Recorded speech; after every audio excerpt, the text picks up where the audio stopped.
राहुल गांधी ने नरेंद्र मोदी को पूरी तरह परास्त कर दिया है। चारों खाने चित्त जिसको कहते हैं ना, वो कर दिया है राहुल गांधी ने नरेंद्र मोदी को। ये कैसे हुआ है, बहुत ध्यान से मैं जो आंकड़े बताने जा रहा हूं उसे देखिए, उसे समझिए। इस वक्त तक, जब दोपहर के 2 बज रहे हैं, उस वक्त तक नरेंद्र मोदी की लीड सिर्फ 1 लाख की है।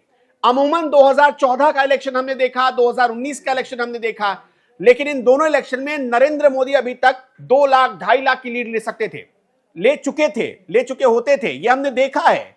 लेकिन इस बार नरेंद्र मोदी 1 लाख की लीड लेते लेते थक चुके हैं और राहुल गांधी 3-3 लाख की लीड लेकर बैठे हैं। 3-3 लाख की लीड लेकर हम आपको सबूत दिखाते हैं। आइए मेरे पास, मैं आपको सबूत दिखाता हूं। सबसे पहले हम केरला की वायनाड सीट का जिक्र करते हैं। आपको केरला सीट पर सबसे पहले हम आते हैं, केरला की वायनाड सीट पर। अब आप बहुत ध्यान से देखिएगा, यहां राहुल गांधी की लीड 3,04,649 वोटों की है। सीपीआई से यहां मुकाबला चल रहा है राहुल गांधी का। 3,04,649 वोटों की लीड राहुल गांधी को वायनाड में मिली है। यह तो सिर्फ एक सीट हुई। अब जरा दूसरी सीट की बात कर लेते हैं। राहुल गांधी उत्तर प्रदेश में भी लड़ रहे हैं रायबरेली सीट से। अब रायबरेली सीट का क्या हाल है, जरा वो देखते हैं। रायबरेली में क्या हुआ है, राहुल गांधी रायबरेली की सीट निकाल पाएंगे या नहीं निकाल पाएंगे। यहां पर देखिए, 2,33,074 वोटों की लीड हासिल कर चुके हैं।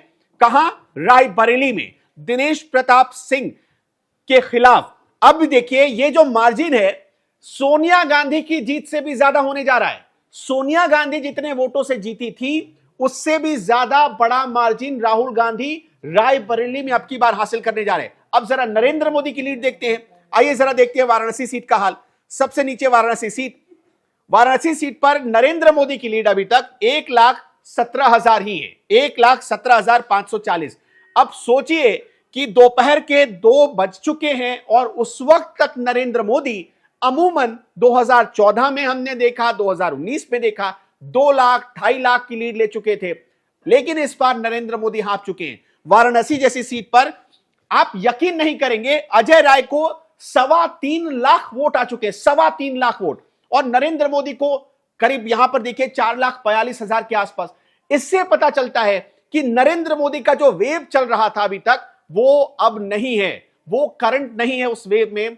और इस वजह से राहुल गांधी ने, उनकी जो सटीक प्लानिंग थी, उसने नरेंद्र मोदी की सोच को, उसने नरेंद्र मोदी के किले को नेस्तनाबूद कर दिया है। इसलिए राहुल गांधी अब प्रधानमंत्री की कुर्सी की तरफ धीरे धीरे बढ़ रहे हैं। आपको क्या लगता है, वो प्रधानमंत्री बन पाएंगे या नहीं बन पाएंगे? हमें कमेंट सेक्शन में बताइएगा।